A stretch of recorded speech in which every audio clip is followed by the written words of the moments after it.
সে মদিনার এক বুজুর্গ আজকে ওজিফাটি দিয়েছেন। সে ওজিফাটি করার সঠিক নিয়ম এবং পদ্ধতি বছরে 365 দিনের যে কোনো দিন দুনিয়ার যে কোনো প্রান্তে বসেই আপনি এই ওজিফাটি করতে পারেন। তার কিছু নিয়ম অবশ্যই মেনে চলতে হবে। পূর্ণ অবসর সময়, যখন আপনি পুরোপুরি ফ্রি থাকবেন, কোনো তাড়া থাকবে না, ঠিক তখন শান্ত হয়ে বসবেন। ব্যস্ততার মধ্যে এই আমলটি ভুলেও করবেন না। এক গ্লাস পরিষ্কার পানি, কাঁচ, প্লাস্টিক, মাটি বা স্টিল যে কোনো পাত্রে এক গ্লাস পরিষ্কার খাবারের পানি নিয়ে বসুন। এক আসনে বসা। আমলটি শুরু করার পর থেকে শেষ না হওয়া পর্যন্ত ওই জায়গা থেকে একদম উঠা যাবে না বা কারো সাথে কথা বলাও যাবে না। আমল করার 5টি সহজ ধাপ। এই আমলের মূল শক্তি লুকিয়ে আছে এই সঠিক সংখ্যা এবং ধারাবাহিকতায়, তাই একটি সংখ্যাও কম বা বেশি করা যাবে না। প্রথম ধাপ হলো দরুদ শরীফ। প্রথমে চোখ বন্ধ করে অত্যন্ত ভক্তির সাথে কমপক্ষে একবার দরুদে পাক পড়ে নিন। আপনার যে দরুদ মুখস্থ আছে, যেমন দরুদ ইব্রাহিমী বা সংক্ষেপে সাল্লাল্লাহু আলাইহি ওয়া আলিহি ওয়াসাল্লাম, সেটিও পড়তে পারেন। ইয়া করিমু। এবার ডান হাতের আঙ্গুলে বা তাসবিতে গুনে গুনে একদম ঠিক 10 বার পাঠ করুন, ইয়া করিমু, ইয়া করিমু। তৃতীয় ধাপ হলো ইয়া আজিজু। কোনো বিরতি না দিয়ে সাথে সাথে 11 বার পাঠ করুন, ইয়া আজিজু। এটি এই আমলের অত্যন্ত বিশেষ একটি অংশ। চতুর্থ ধাপ হলো ইয়া রহমানু। এরপর অত্যন্ত শান্তির সাথে 21 বার পাঠ করুন আল্লাহ পাকের পবিত্র নাম, ইয়া রহমানু। পঞ্চম ধাপ হলো ইয়া জব্বারু। এবার পাঠ করুন ঠিক 7 বার, ইয়া জব্বারু। এই নামগুলো পড়া শেষ হলে সাথে সাথে একবার সম্পূর্ণ সূরা কাউসার, ইন্না আতাইনাকাল কাউসার ফাসাল্লি লিরাব্বিকা ওয়ানহার, ইন্না শানিয়াকা হুয়াল আবতার, আউযুবিল্লাহ বিসমিল্লাহ সহ পাঠ করুন। সবশেষে শুরুতে যে দুরূদ শরীফটি পড়েছিলেন তা আবারও একবার পড়ে আমলটি শেষ করুন। পানিটি দিয়ে কি করবেন? পড়া শেষ হওয়ার পর পানির গ্লাসটি আপনার ঠোঁটের কাছাকাছি এনে পানির উপর ফুঁক দিন। পরিবারের সবাই পান করুন। প্রথমে আপনি এবং আপনার পরিবারের সবাই এই অলৌকিক পানি থেকে এক এক ঢুক করে পান করে নিন। মূল পানির সাথে মিশিয়ে দিন। গ্লাসের কিছুটা পানি বাঁচিয়ে রাখুন। এরপর আপনার ঘরে যেখানে খাওয়ার পানি বেশি পরিমাণে জমা থাকে, যেমন জগে, কলসিতে বা ওয়াটার কুলারে, এই আমল করা পানিটুকু সেখানে মিশিয়ে দিন। দিনভর ব্যবহার। এই পানিটি পরিবারের সবাই মিলে পুরা দিন বা বেশ কিছুদিন ধরে পান করতে থাকুন। প্রয়োজনে ওই পাত্রে আরো সাধারণ পানি যোগ করতে পারেন। একটি বিশেষ কথা, এই আমলটি করতে আপনার বড়জোর 1 থেকে 1.5 মিনিট সময় লাগবে, কিন্তু এই সামান্য সময়ের উসিলায় আপনার জীবনে এমন জায়গা থেকে রিজিক ও দৌলতের ব্যবস্থা হবে যা আপনি কল্পনাও করতে পারবেন না। জীবনে মাত্র একবার এই আমলটি করলেই তা সারা জীবনের জন্য যথেষ্ট। তবে আপনি চাইলে কিছুদিন পর পর এই আমলটি আবারও করতে পারেন। এই ওজিফার পাশাপাশি কয়েকটি আমল নিয়মিত করতে হবে, মাসনুন আমল, যেমন সূরা ওয়াকিয়া পাঠ। রাসূলুল্লাহ সাল্লাল্লাহু আলাইহি ওয়াসাল্লাম বলেছেন, যে ব্যক্তি প্রতি রাতে সূরা ওয়াকিয়া তেলাওয়াত করবে সে কখনো চরম অভাব অনটনে পড়বে না। প্রতিদিন মাগরিব বা এশার নামাজের পর নিয়ম করে সূরা ওয়াকিয়া পাঠ করার অভ্যাস করুন। ঋণের বোঝা বা অভাব থেকে মুক্তি পেতে আল্লাহ রাসূল সাল্লাল্লাহু আলাইহি ওয়াসাল্লাম এই দোয়াটি বেশি বেশি পড়তে বলেছেন, আল্লাহুম্মা কফিনি বিহালালিকা আন হারামিকা ওয়া আগনিনি বিফাদলিকা আম্মান সিওয়াক।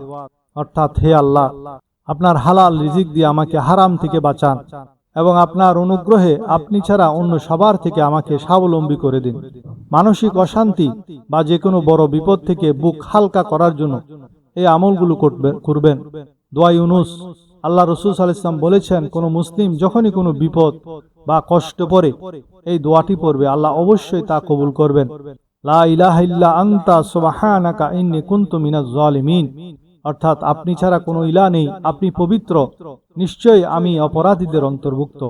দুশ্চিন্তা এবং ঋণ মুক্তির বিশেষ একটি দোয়া, এটিও প্রতিদিন আমল করার চেষ্টা করবেন। আল্লাহুম্মা ইন্নী আউযু বিকা মিনাল হাম্মি ওয়াল হাজানি ওয়াল আজজি ওয়াল কাসালি ওয়াল বুখলি ওয়াল জুবনি ওয়া দালাইদ দাইনি ওয়া গালাবাতির রিজাল। অর্থাৎ, হে আল্লাহ, আমি আপনার আশ্রয় চাচ্ছি দুশ্চিন্তা ও দুঃখ থেকে, অক্ষমতা ও অলসতা থেকে, কৃপণতা ও ভীরুতা থেকে, ঋণের বোঝা এবং মানুষের অত্যাচার থেকে। বেশি বেশি দরুদ শরীফ পাঠ। রাসূলুল্লাহ সাল্লাল্লাহু আলাইহি ওয়াসাল্লামের উপর বেশি বেশি দরুদ পড়লে আল্লাহ বান্দার সব দুশ্চিন্তা নিজ দায়িত্বে দূর করে দেন এবং তার গুনাহ ক্ষমা করে দেন। আল্লাহর ওলি এবং বুজুর্গরা কোরআন হাদিসের আলোকেই কিছু ব্যবহারিক পরামর্শ দিয়েছেন যা মানুষের জীবনে পরীক্ষিত। সেগুলি হলো তাহাজ্জুদ নামাজ। বুজুর্গরা বলেন, দুনিয়ার সব দরজা বন্ধ হয়ে গেলেও তাহাজ্জুদের দরজা কখনো বন্ধ হয় না।